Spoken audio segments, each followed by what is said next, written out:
Doctor Ragini Sonkar को लेकर विधानसभा में हो गया बवाल और सतीश महाना जी ने अपनी हेडफोन फेंक दिए और तमाम बातें बोली डॉक्टर रागिनी सोनकर जी। और इस वीडियो में पूरा देखिए, अच्छा लगे तो चैनल को सब्सक्राइब कर दीजिएगा, सपोर्ट करिए भाई ज़्यादा से ज़्यादा। डॉक्टर रागिनी। आदरणीय अध्यक्ष महोदय, मैं आभार व्यक्त करना चाहूँगी। मैं लोक सेवा आयोग विभाग मंत्री जी से ये पूछना चाहूँगी कि आज उत्तर प्रदेश की भारतीय जनता पार्टी की सरकार में हमारे युवा खून के आंसू रो रहे हैं। आदरणीय मंत्री जी, आज का हमारा युवा ना शादी कर पा रहा है, ना सो पा रहा है, ना ठीक से रो पा रहा है। आदरणीय अध्यक्ष महोदय, युवाओं की पीड़ा सुनने पे इतना कष्ट क्यों होता है भारतीय जनता पार्टी को? मैं आपकी सरकार से ये पूछना चाहती हूँ और ये बोलना भी चाहती हूँ, युवा आपसे ये कह रहा है कि झूठ से सच से जिससे भी यारी रखें, झूठ से सच से जिससे भी यारी रखें, आप तो अपनी तकरीर जारी रखें। इन दिनों आप मालिक हैं बाजार के, जो भी चाहे वो कीमत हमारी रखें।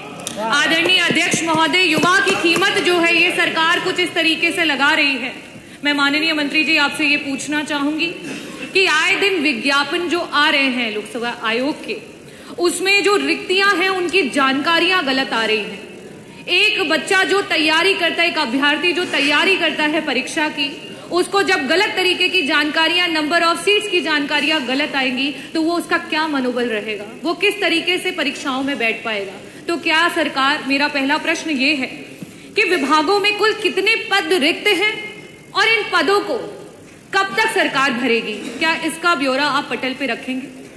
दूसरा मेरा प्रश्न आपसे ये है कि आए दिन परीक्षा का डेट निर्धारित होने से लेकर के आखिरी परीक्षा पहुंचने तक और उसके बाद चयनित होकर के कार्यरत होने तक 2 से 3 साल का समय एक युवा की जिंदगी से चला जा रहा है और इस प्रक्रिया में ना जाने कितने युवा हैं जो ओवर एज हो जा रहे हैं। उनकी उम्र जो है वो बढ़ती चली जा रही है, वो अगली परीक्षा के लिए अपना फॉर्म नहीं भर पा रहे हैं।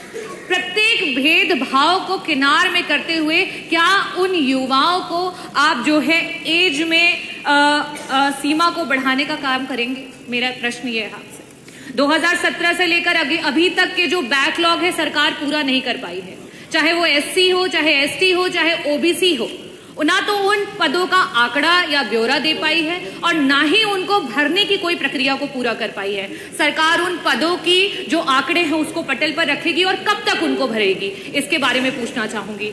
जिस तरीके से आपका यूपीएससी एग्जाम कराती है, पुरानी सरकार समाजवादी पार्टी में जिस तरीके से परीक्षाएं हो रही थी, उस समय आपका माइग्रेशन इन रिजर्वेशन लागू होता था।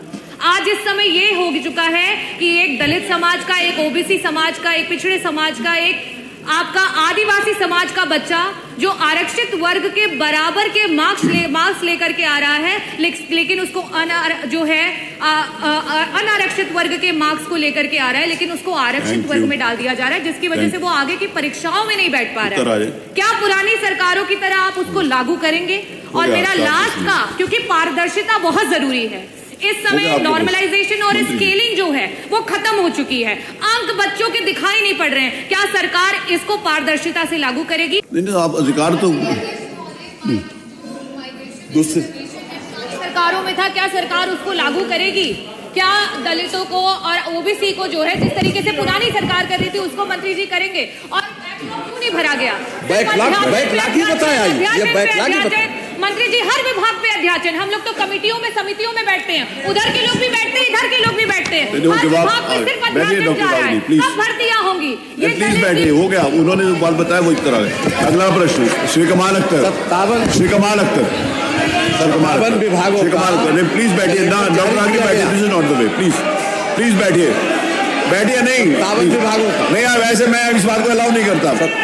श्री कमाल अख्तर बैठिए आप, नहीं आप, ये कोई जरूरी नहीं है कि आप क्योस करें, प्लीज। अरे बैठो ना, अरे बैठो, अरे आप लोग नहीं, मैं करूँगा, अरे आपका काम नहीं है, मेरा काम है। अरे आपका काम नहीं है, बैठो, क्या नाम है, केतकी बैठो, ये मेरा काम है। अरे अब आप हाउस चलाओगे क्या? आपने हाउस चलाना है क्या? आपने हाउस चलाना है क्या? आप सब लोगों ने हाउस चलाना है क्या?